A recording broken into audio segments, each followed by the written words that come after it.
Hey everybody, how's it going? It's Russell Matthews here, back with another Canadian benefit update for you. And I'm just popping in for a quick little video here to let you know that tomorrow, that's Monday, December 21st, is your next opportunity to apply for the Canada Recovery Benefit, if that is the benefit you have been receiving.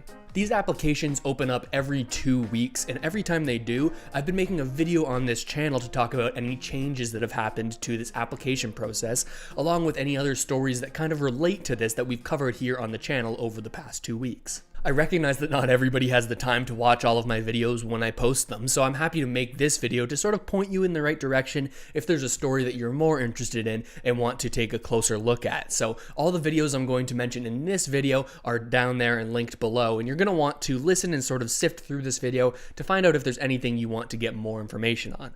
After all, the goal of this channel is to bring information to Canadians as quickly and accurately as possible when it comes to issues regarding their money, and that's exactly what this is. So if you're interested in that sort of thing, make sure to hit the subscribe and notification buttons down there. But without any further ado, the first thing we talked about on the channel this week was a major change to the CRB application, in which they added a whole additional page to this application process, where depending on which option you selected, you may have had to input more information and actually type in under 250 characters why you were applying for the benefit. And this was a little bit of a shocker, because in the past they've made small sort of quality of life changes to the application to make it go more smoothly than those first weeks, but they've never actually implemented further requirements for you to fill out your application. So this is the first time they've ever done that. For those who are self-employed, they had to click through on this menu to this page where they had to describe in under 250 characters what their business was and how they were affected by COVID. I mean, it's not a lot of room to sort of explain your situation,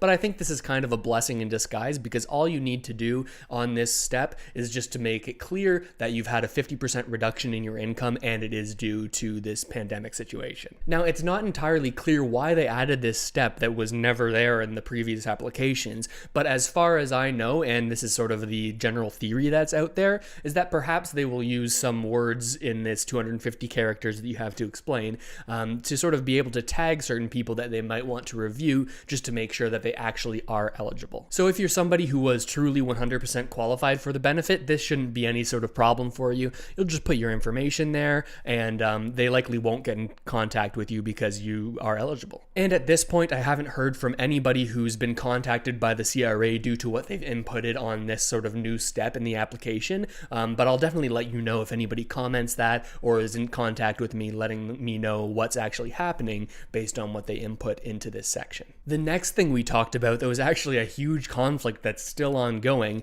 is the letter that over 400,000 Canadians received, saying that they may have to pay back the entirety of their CERB, their Canada Emergency Response Benefit. Now, I'm sure you'll remember that's the benefit that was first released way back in April. I think the first checks went out. If this isn't something you've heard about yet, you're definitely going to want to watch that video, because in it I explain everything about who this affects, why it's affecting them, and how it could change moving forward. The largest problem that has to do with this was the interpretation of net income versus gross income when it comes to self-employment income. There was a big conflict because the CRA initially said that it was based on your gross income, and they went back on that later, saying that it would only be on your revenue, or rather not your revenue, but your net income, so your income minus expenses.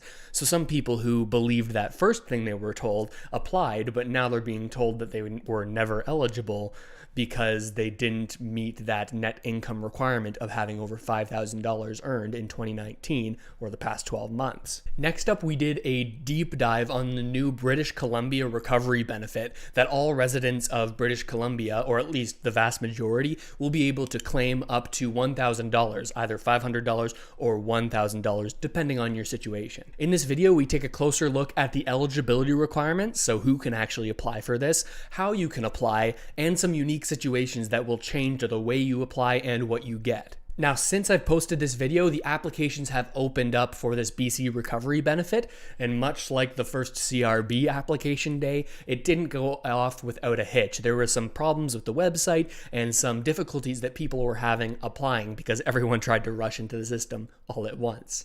But now, as of December 20th, it seems that some of these errors have been sorted out and people are being able to actually get through the entirety of the application. So if you're in BC, definitely check out that video to see if you're eligible and apply if you're eligible. The next thing we talked about was an even further update of that CERB payback situation. It seems that there was added pressure by the NDP, who were holding town halls and live streams talking about this issue where people are being asked to pay this money back. The NDP said, hey, you know what? We shouldn't be going after these people. We should be going after big corporations who have made a lot of money during the pandemic, and they were given money, so they should have to pay that back. Why is the priority on the smaller person when they could put the priority on the larger business? That's the pressure that they were putting on the Liberal government. So we could see this issue gaining attention from the other political parties, along with more media attention, and this is sort of all leading up to the Canadian government having to address the situation. Also, in this video, we analyzed another video of the former finance minister, Bill Morneau,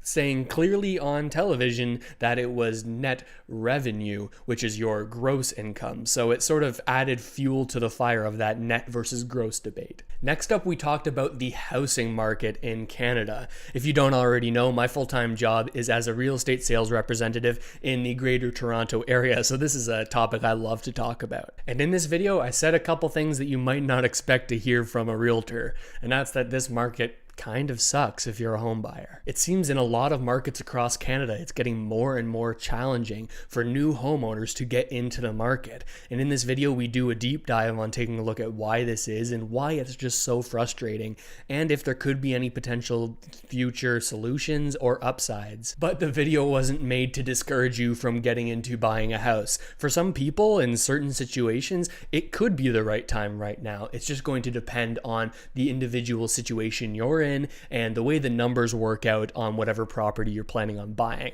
But we talk a lot about that in that video, so if you want more information on that, you can find a link down in the description. Next up, we covered an exclusive interview that the CBC's Rosemary Barton had with the Prime Minister of Canada. And during a small section of this preview we got of the interview, he talked a lot about the CERB repayment issue. That's Justin Trudeau finally breaking the silence on this issue, because up until that point he hadn't really made his stance very clear. Now, he said a couple of very key things without locking him into a stance, so that there might be some wiggle room in the future for him to sort of navigate this situation. But the one takeaway is that he's saying, you know what, there's not actually a hard deadline of December 31st to pay back your CERB. We've paused payments. You're not being forced to pay this back right now. We're going to work with Canadians to make this situation better in the future.